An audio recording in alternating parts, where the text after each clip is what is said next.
యాక్చువల్గా ప్రధాన మౌలిక సదుపాయాల కోసం ఈరోజు ఈ 1 ఇయర్ పాటు కూడా పోరాడుతూ వచ్చాము.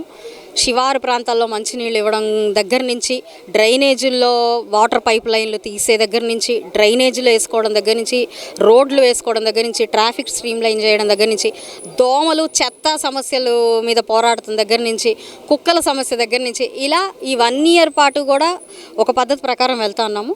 రానున్న రోజుల్లో ఇప్పుడు నేను ప్రస్తావించిన సమస్యలన్నిటికీ ఒక చెక్ పెడుతూ ఇంకా ముందుకు వెళ్ళే ప్రయత్నం ఏంటంటే యూజీడీని పూర్తి చేసుకోవాలి.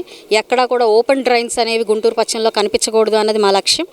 అండ్ కంప్లీట్గా ఇది పచ్చని నియోజకవర్గంలాగా, గుంటూరు పశ్చిమ అంటే ఒక పచ్చని నియోజకవర్గంలాగా ఎక్కడి నుంచున్నా కూడా చక్కటి నీడతో ప్రజలందరూ ఆహ్లాదభరితంగా ఉండే ఒక నియోజకవర్గంలా చేయాలి అని బ్యూటిఫికేషన్లో ముందుండేలాగా, అంటే ఈ గుంటూరు పశ్చిమ నియోజకవర్గానికి ఎంట్రీ పాయింట్స్ 4-5 ఎంట్రీ పాయింట్స్ ఉన్నాయి మనకి హైవే నుంచి.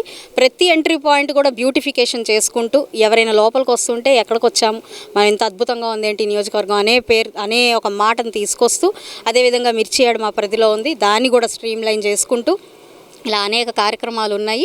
మరి ఈ ట్రాఫిక్ కూడా స్ట్రీమ్లైన్ చేసుకుంటూ ఈలోపు ఈ 4 ఏళ్లలో ఖచ్చితంగా శంకర్ విలాస్ ఫ్లైఓవర్ కూడా మనకి అందుబాటులోకి వస్తుంది. ఎక్కడా కూడా మురుగు డ్రైనేజీల మీద ఇళ్ళు లేకుండా చాలా ఆహ్లాదంగా ప్రతి ఒక్కళ్ళు ఉండేలాగా ప్రతి ఒక్కళ్ళకి ఇళ్ళుని ఏర్పాటు చేస్తూ చంద్రబాబు నాయుడు గారు హామీ ఇచ్చారు, ప్రతి ఒక్కళ్ళకి ఇల్లు ఉండాలని.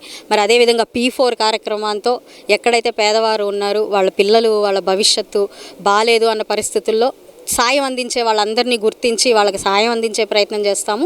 ఈ రానున్న 4 ఏళ్లలో కూడా ఏది సమస్య మనకి ఎదురుగా ఉంది, లేదంటే ఏది మనం బాగా చేసుకోవచ్చు, ఒక మెట్రోపాలిటన్ సిటీకి ఏ మాత్రం తగ్గకుండా ఈ పశ్చిమ నియోజకవర్గాన్ని రూపు కల్పన చేసే ప్రయత్నం మాత్రం మేము, మా కార్యకర్తలు, మా నాయకులు అందరం కూడా